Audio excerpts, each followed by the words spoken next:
የእስራኤልን ጥብቅ የሚሳኤል መከላከያ አልፈው ጉዳት ያደረሱት የኢራን ሚሳኤሎች የትኞቹ ናቸው? Iran reportedly managed to penetrate Israel's Iron Dome and Arrow missile defense systems using the Fatah-2 missile, which is equipped with a hypersonic glide vehicle capable of reaching speeds between Mach 5 and Mach 20.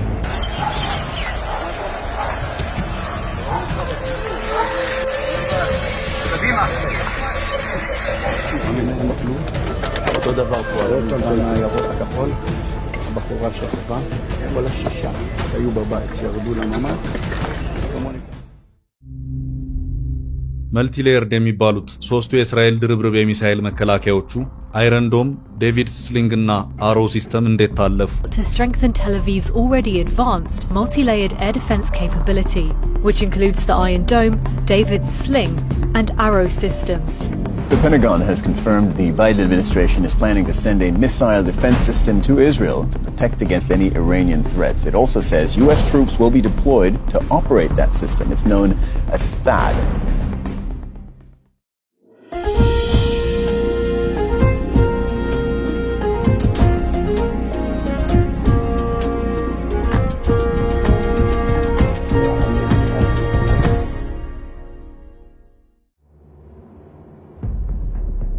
በ12ቱ ቀናት የኢራን እስራኤል ጦርነት በአጭር ጊዜ ውስጥ አንዱ በሌላው ላይ ያደረሰው ጉዳት ቀላል አይደለም። እስራኤል ያላትን የአየር ኃይል የበላይነት በመጠቀም በጥልቀት ወደ ኢራን ግዛቶች በመግባት ከባድ ጉዳቶችን አድርሳለች። ይሁንና እስካሁን ባለው ሁኔታ የኢራንን ጉዳት በተመለከተ ለሚዲያዎች ግልጽ ሆኖ የወጣበት ሁኔታ የለም። በእስራኤል በኩል የሀገሪቱ የቆዳ ስፋት እጅግ ጠባብ መሆን ጉዳቱን የከፋ አድርጎታል። እስራኤል ከኢራን ጋር ወደ ጦርነት ስትገባ አሁን በሚታየው ደረጃ ከባድ ጉዳትን ታስተናግዳለች ተብሎ ግን የተገመተበት ሁኔታ አልነበረም። ለዚህም የሚጠቀሰው ዋነኛ ምክንያት ሀገሪቱ ድርብርብ የሆኑ የሚሳኤልና የአየር መከላከያ ሚሳኤሎችን ታጥቃለች። ከዚህ ባለፈም ዓለማችን ልዕለ ኃያል ሀገር አሜሪካ ከጎኗ ናት በሚል ነው። አሁን በእስራኤል ኢራን ጦርነት ግልጽ በሆነ መልኩ የታየው አንድ እውነታ ቢኖር የሚሳኤል ቴክኖሎጂ ነው። በመከላከልና ማጥቃቱ በኩል የተሻለ የቴክኖሎጂ አቅምን የገነባው ብልጫውን ወስዷል። እስራኤል ኢራን የተኮሰቻቸው ሚሳኤሎች በሙሉ ቢያርፉባት ኖሮ ከምድረ ገጽ በጠፋች ነበር። ሆኖም በርካቶቹን በሚገባ ተከላክላ አክሽፋለች። በሌላ አቅጣጫ ደግሞ ከእስራኤልም ሆነ ከአሜሪካ ሚሳኤሎችን የመከላከል አቅም በላይ ሆነው የእስራኤልን ከተሞችን ክፉኛ ያጠቁ የኢራን ሚሳኤሎችም አሉ። እነዚህ ሚሳኤሎች በቴል አቪቭ፣ ሃይፋ እና ሌሎች የእስራኤል ከተሞች ከባድ ጉዳትን አድርሰዋል። የእስራኤል ወታደራዊና የደህንነት ተቋማት ተመትተዋል። የድሮን ቺፕስ ማምረቻዎች ከባድ ጉዳትን አስተናግደዋል። ኤርፖርቶች የጥቃት ሰለባ ነበሩ። አፓርትመንቶችና ሰማይ ጠቀስ ፎቆች በኢራን ሚሳኤሎች የጋዛን መልክ እንዲይዙ ተደርገዋል። እናም አልፎ የገቡት የኢራን ሚሳኤሎች በእስራኤል ላይ ያደረሱት ጉዳት እንዲህ በቀላሉ የሚገመት አልነበረም።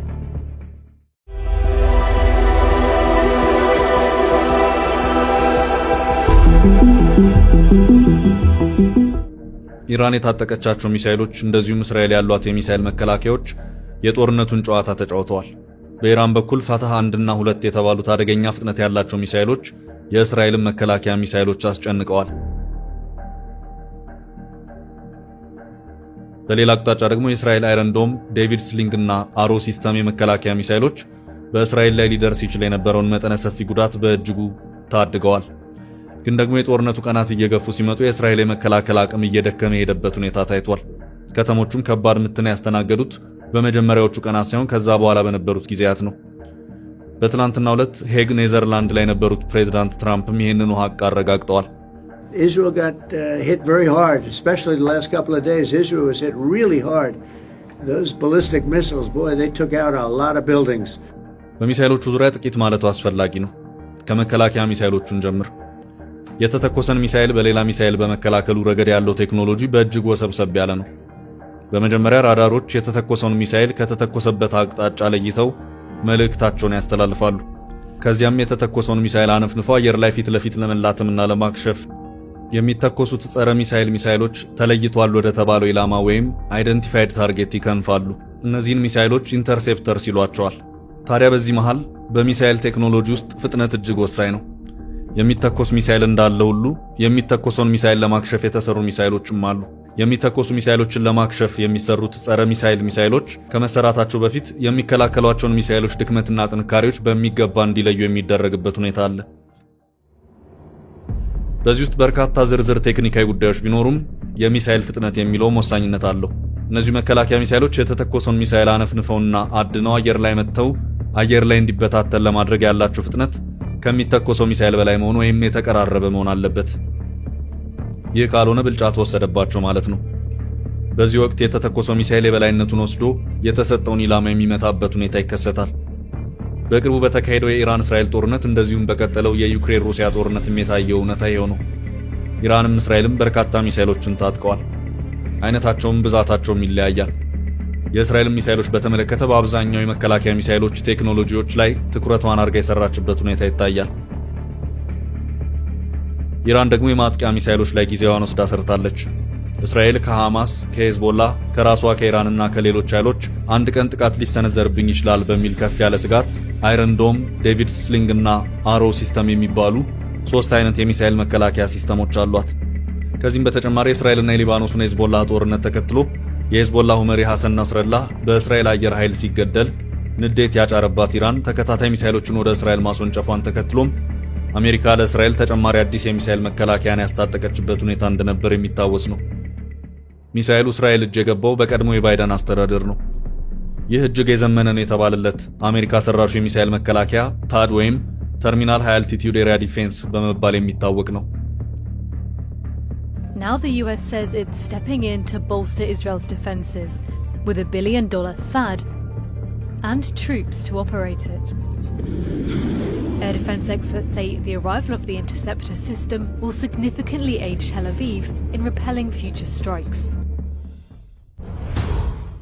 በሌላ አቅጣጫ ደግሞ ኢራን ሚሳኤሎችን ስትሰራ 2 ነጥቦችን ታሳቢ በማድረግ ሆኖ ይታያል። አንደኛው የሚሳኤል መከላከያዎችን አልፎ እንዴት ጥቃት ሊያደርሱ ይችላሉ በሚለው ሂሳብ ሲሆን፣ ሌላኛው ደግሞ የኒኩሌር አረርን በሚሸከሙበት ደረጃ ላይ ትኩረቶችን በማድረግ ነው። አንድ ሀገር ኒኩሌርን መስራት ወይም መታጠቅ ብቻ ሳይሆን ያንን ኒኩሌር ተሸክመው ሊተኮሱ የሚችሉ ሚሳኤሎችንም ጭምር መታጠቅ መቻል አለበት። ለዚያም ነው ኒኩሌር የሚሰሩ ሀገራት ከዚህ ጎን ለጎን የሚሳኤል ቴክኖሎጂዎችና ምርቶች ላይ ጭምር አብረው ሲረባረቡ የሚታየው። ሰሜን ኮሪያ የደጋገመች ሚሳኤሎችን በማስወንጨፍ ሙከራዎችን የምታካሄደው በሌላ በምንም ጉዳይ ሳይሆን ኒኩሌርን በመታጠቁ ሂደት ላይ ስለሆነች ነው። ኢራን ዓመታትን በፈጀ የኒኩሌር ውዝግብ ኒኩሌር የምገነባው ለሰላማዊ ተግባራት ነው ትበል እንጂ ከዚሁ ጎን ለጎን በምትሰራቸው እጅግ የዘመኑ የኒኩሌር ተሸካሚ ሚሳኤሎች አንጻር ሲታይ በእርግጥም ኢራን እንደምትለው አይደለም የሚያስብሉ የሰፉ ግምቶች እንዲፈጠሩ የሚያደርጉ ነው ይታያል። እስራኤል የአየር የበላይነትን እንደዚሁም ኢራን ደግሞ የሚሳኤል የበላይነትን በመጠቀም አንዱ በሌላው ላይ ከፍ ያለ ጉዳትን አድርሰዋል። አይረን ዶም፣ ዴቪድ ስሊንግ፣ አሮ 1 and 2 በተባሉት ድርብርብ የሚሳኤል መከላከያዎች የምትጠበቀው እስራኤል እንዴት በኢራን ሚሳኤሎች ጥቃት ከባድ ጉዳትን አስተናገደች የሚለው ጉዳይ በጦርነቱ ወቅትና ማግስት እያነጋገረ ይገኛል። የአሜሪካንን እጅግ የዘመነ ነው የተባለለትን የሚሳኤል መከላከያ ጨምሮ ሁሉም የሚሳኤል መከላከያዎች የቻሏቸው ርብርቦች ቢያደርጉም 100% የኢራን ሚሳኤሎች ባይከላከሉ እንኳን እንዴት በዚያ ደረጃ እስራኤል ላይ ጉዳት ሊደርስ ቻለ የሚለው ጥያቄ በቀጣይ ሰፋ ያለ ራሱን የቻለ ወታደራዊ ትንታኔ ሊያስፈልገው የሚችለው ነው ይታያል። ያም ሆኖ ግን ያሉት ሌሎች በርካታ ውስብስብ የሚሳኤል ቴክኖሎጂዎች እንደተጠበቁ ነው የሚተኮሱ የሚሳኤል ፍጥነት የሚለው ግን ሊሰመርበት ይገባል። የሚሳኤሎች ፍጥነት ማነጻጸሪያ ተደርጎ የሚለካው በድምጽ ፍጥነት ነው። በዚሁ መሰረትም አሁን ባለው የሚሳኤል ቴክኖሎጂ ከድምጽ ፍጥነት በብዙ ጥፍ የበለጠ ፍጥነት ያላቸው ሚሳኤሎች ተፈብርከዋል። እነዚህንም ሚሳኤሎች ሃይፐርሶኒክ ሚሳኤሎች በመባል ይጠሯቸዋል። ድምጽ በሰከንድ በአማካይ እስከ 343 ሜትር ይጓዛል። ሃይፐርሶኒክ ሚሳኤሎች ግን ከድምጽ ፍጥነት እስከ 5 እጥፍ የሚበልጥ ፍጥነት ያላቸው መሆኑን መረጃዎች ያመለክታሉ። ኢራን እስራኤል በሚሳኤል ጥቃት ለማጥቃት 2 ወሳኝ የተባሉ ዘዴዎችን የተጠቀመች መሆኑን ተከታታይነት ያላቸው ዘገባዎች አመልክተዋል። አንደኛው በአንድ ጊዜ በርካታ ሚሳኤሎችን በመተኮስ የእስራኤልን የሚሳኤል መከላከያ ስርዓት ስራ የበዛበት ወይም ቢዚ ማድረግ ሲሆን፣ በሌላ አቅጣጫ ደግሞ ከድምጽ የፈጠኑትንና እስራኤል ባሏት ማናቸውም የሚሳኤል መከላከያዎች ልትከላከላቸው የማትችላቸውን ሃይፐርሶኒክ ሚሳኤሎችን መተኮስ ነው። እነዚህም አደገኛ ናቸው የተባሉት ሚሳኤሎች ፈታህ 1 እና ፈታህ 2 የተባሉት የሚሳኤል አይነቶች ናቸው። የራሷ የኢራን፣ የፓኪስታን እንደዚሁም የቻይና የሚሳኤል ጠበብቶች ዕውቀት የፈሰሰባቸው የሚሳኤል አይነቶች ናቸው። የተሰራ ሚሳኤልን ከምንሸምት ራሳችን ሰርተን ራሳችንን እናስታጥቅ በሚል የተፈበረኩ የሚሳኤል አይነቶች እንደሆኑ ይነገራል። በተለይ ኢራኖች በፈታህ 1 እና ፈታህ 2 የሚሳኤል ቴክኖሎጂዎች ላይ ብዙ ኢንቨስት ያደረጉ መሆኑን መረጃዎች ያመለክታሉ። ፈታህ 2 ሃይፐርሶኒክ ሚሳኤል የተከተለው ፈታህ 1 ሚሳኤል እንዲሻሻል ተደርጎ ነው። የፈታህ ሚሳኤል ዝርያዎች በ1500 ርቀት ላይ ያለ ኢላማን አሳምረው መምታት ይችላሉ። ከተተኮሱ በኋላ በሰዓት 18522 ኪሎ ሜትር ፍጥነት ይከንፋሉ። እያንዳንዳቸው ሚሳኤሎች 12 ሜትር ርዝመት ሲኖራቸው የሚጓዙትም 200 ኪሎ ግራም ተቀጣጣይ ፈንጅን ይዘው ነው። ሚሳኤሎች ወደ ሰማይ ከተተኮሱ በኋላ ኢላማቸውን ለይተው እንደገና ቁልቁል የሚወርዱ ናቸው። ወደ ምድር ሲወርዱ እንደ ሌሎች ሚሳኤሎች ፓራቦላ ወይም የበ ቅርጽን ቢይዙም የሚከላከላቸው ሚሳኤልን ካገኙ በመጡበት ፍጥነት አቅጣጫቸውን ስለሚቀይሩ እነሱን ለማክሸፍ የሚተኮሱ ሚሳኤሎች በሙሉ ሊያገኟቸው አይችሉም። ፍጥነቱና አቅጣጫን መቀየሩ ተደማምሮ የፋታ ሃይፐርሶኒክ ሚሳኤሎች ሁሉንም አይነት የእስራኤል የሚሳኤል መከላከያዎች በማለፍ እስራኤልን ክፉኛ አጥቅተዋል። ቴል አቪቭ፣ ሃይፋ፣ ኢየሩሳሌም፣ ቤርሻባህ እና ሌሎች የእስራኤል ከተሞች ከባድ ጉዳት ካስተናገዱባቸው ምክንያቶች መካከልም አንደኛው ይሄው የሃይፐርሶኒክ የሚሳኤል ቴክኖሎጂ ጉዳይ ነው። በእውነቱ ለመናገር ጦርነቱ ከ12 ቀናት በላይ ቢቀጥል ኖሮ እስራኤል በከተሞቿ ታስተናግድ የነበረው ጉዳት ከሚገመተው በላይ ሆኖ የሚታይ ነበር።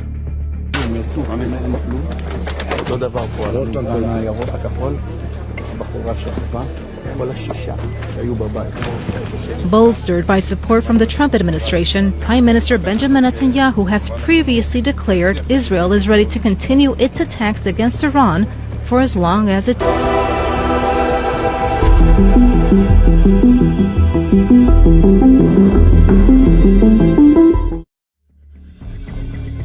የጦርነቱ ቀናት እየተራዘሙ በሄዱ ቁጥር በመጀመሪያዎቹ ጊዜያት የታየው የእስራኤል ሚሳኤሎችን የመከላከል አቅም በእጅጉ እየቀነሰ ታይቷል። በትላንትናው ዕለት በተካሄደው የኔዘርላንድ ሄግ ስብሰባ ላይ የተገኙት ፕሬዝዳንት ዶናልድ ትራምፕ ከጋዜጠኞች ጋር በነበራቸው ቆይታም ይህንን እውነታ አረጋግጠዋል። Israel got hit very hard, especially the last couple of days. Israel was hit really hard. Those ballistic missiles, boy, they took out a lot of buildings. ትራምፕ በዚሁ ማብራሪያቸው በ12ቱ ቀናት ጦርነት ኢራንም ሆነች እስራኤል ከባድ ጉዳትን ያስተናገዱ መሆኑን ገልጸው እስራኤልን እንደዚሁም ኢራንንም አድንቀዋል። ኢራናውያን ጠንካራ ሰራተኞች ስለሆኑና ነዳጅም ስላላቸው በቀላሉ አገግመው መመለስ ይችላሉ ያሉት ፕሬዝዳንት ትራምፕ እስራኤልና ቤንያሚን ኔታንያሁንም አደናንቀዋል። ትራምፕ ማብራሪያቸውንም በመቀጠል ኢራኖች ብርቱ ቢሆኑም ከዚህ በኋላ ለረጅም ጊዜ ኒውክሌር ቦምብ መስራት የሚችሉበት ሁኔታ የለም ሲሉም ተናግረዋል። ትራምፕ በአንድ አቅጣጫ እሳቸውና ኔታንያሁ በወሰዱት ወታደራዊ እርምጃ የኢራንን ኒውክሌር የመታጠቅ ሕልም ሙሉ በሙሉ አክሽፈነዋል ቢሉም በሌላ አቅጣጫ ደግሞ የሰሞኑ የሁለቱ ሀገራት ወታደራዊ ጥቃት የኢራንን ኒውክሌር የመታጠቅ እንቅስቃሴ በወራት ቢያዘገየው እንጂ ትራምፕና ኔታንያሁ በሚሉት ደረጃ ጥንቅቅ ብሎ የወደመ አይደለም የሚሉ መረጃዎች እየወጡ ይገኛሉ። Some Israeli security officials, speaking anonymously, of course, who said that they had rather pushed the nuclear program back by a few years, but didn't exactly destroy all of its capabilities. 3 sources tell CNN that according to an early U.S. intelligence assessment, the U.S. military strikes on 3 of Iran's nuclear facilities last weekend did not destroy the core components of the country's nuclear program and likely only set it back a few months. የዚህ መረጃ ምንጭ ደግሞ የአሜሪካው መከላከያ ተቋም ፔንታጎን ነው። አሜሪካ በኢራን ላይ የፈጸመችው ጥቃት የኒውክሌር ማብላያ ይዞታዎችን ያላወደመ መሆኑን የአሜሪካ መከላከያ ማዕከል ፔንታጎን የደህንነት ግምገማ ያሳየ መሆኑን በርካታ ሚዲያዎች እየተቀባበሉ ዘግበውታል።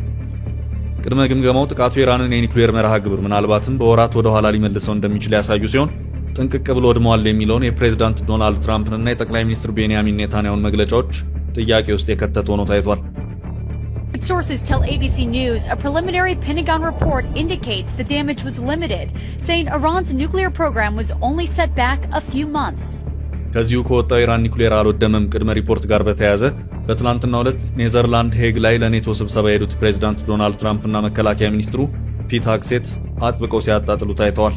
Based on what you know, and it said it could be very devastating, very serious. Moderate to severe, and we believe far more likely severe and obliterated. So this is a political motive.